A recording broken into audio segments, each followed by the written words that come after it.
بسم الله الرحمن الرحيم. للذين يؤلون من نسائهم تربص 4 أشهر فإن فاءوا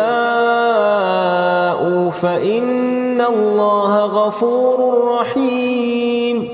وإن عزموا الطلاق فإن الله سميع عليم والمطلقات يتربصن بأنفسهن 3 قروء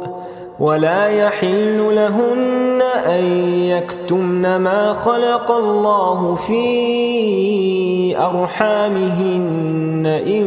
كن يؤمن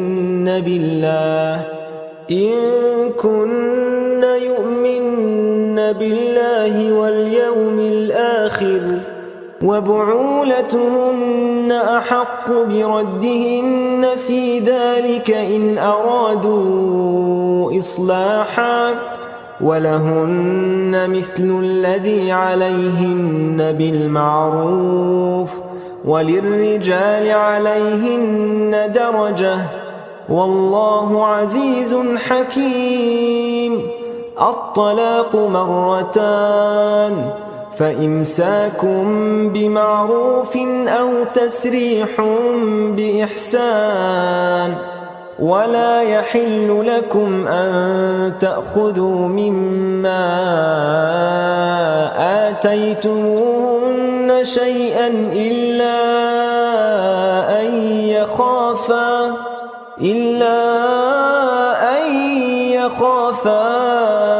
ألا يقيما حدود الله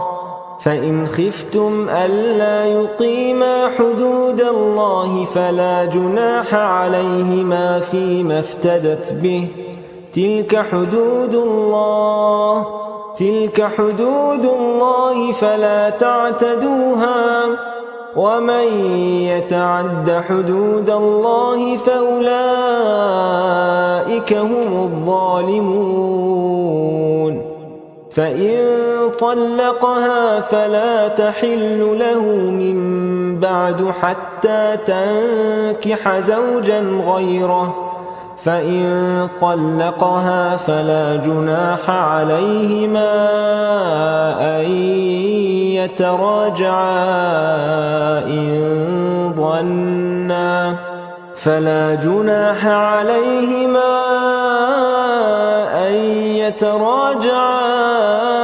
إن ظنا أن يقيما حدود الله وتلك حدود الله يبينها لقوم يعلمون.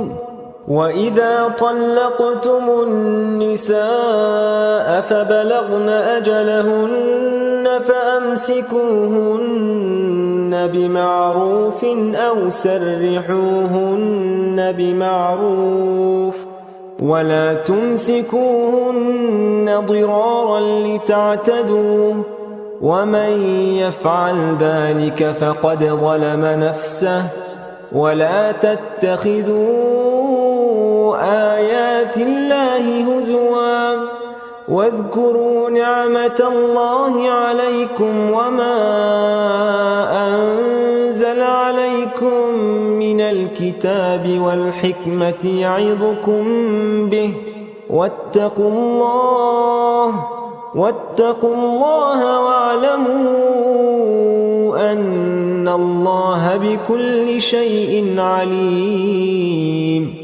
وإذا طلقتم النساء فبلغن أجلهن فلا تعضلوهن أن ينكحن أزواجهن إذا تراضوا بينهم بالمعروف ذلك يوعظ به من كان منكم يؤمن بالله واليوم الآخر ذلكم أزكى لكم وأطهر والله يعلم وأنتم لا تعلمون. والوالدات يرضعن أولادهن حولين كاملين لمن أراد أن يتم الرضاعة وعلى المولود له رزقهن وكسوتهن بالمعروف لا تكلف نفس إلا وسعها لا تضار والدة بولدها ولا مولود له بولده وعلى الوارث مثل ذلك فإن أرادا فصالا عن تراض منهما وتشاور فلا جناح عليهما وإن أردتم أن تسترضعوا أولادكم فلا جناح عليكم إذا سلمتم ما آتيتم بالمعروف واتقوا الله واعلموا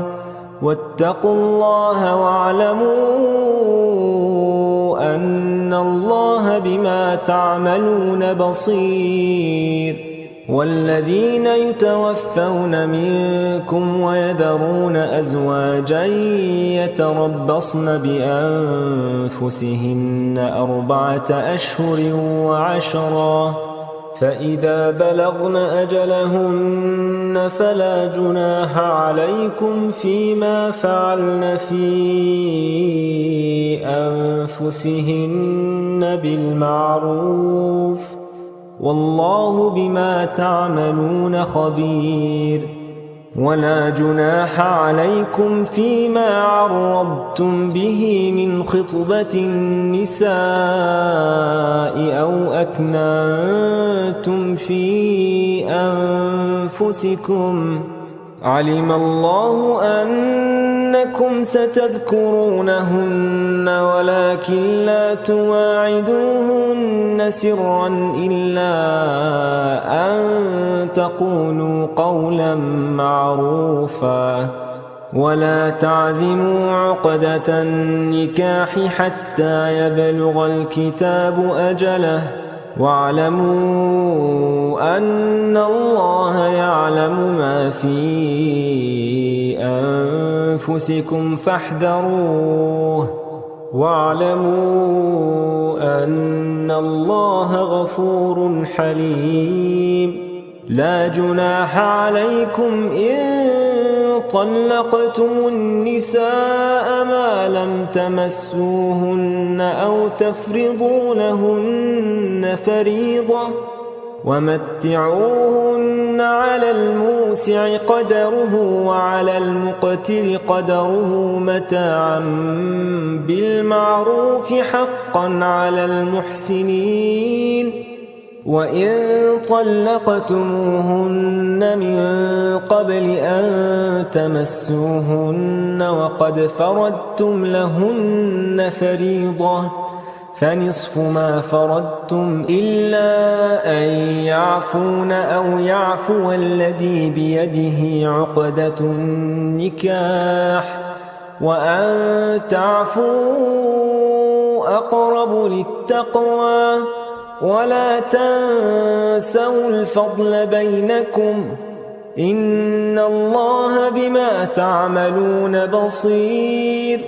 حافظوا على الصلوات والصلاة الوسطى وقوموا لله قانتين فإن خفتم فرجالا أو ركبانا فإذا أمنتم فاذكروا الله كما علمكم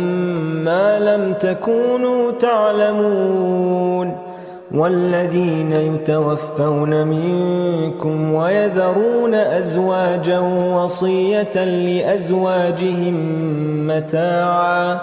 متاعا إلى الحول غير إخراج فإن خرجن فلا جناح عليكم فيما فعلن في أنفسهن من معروف والله عزيز حكيم وللمطلقات متاع بالمعروف حقا على المتقين كذلك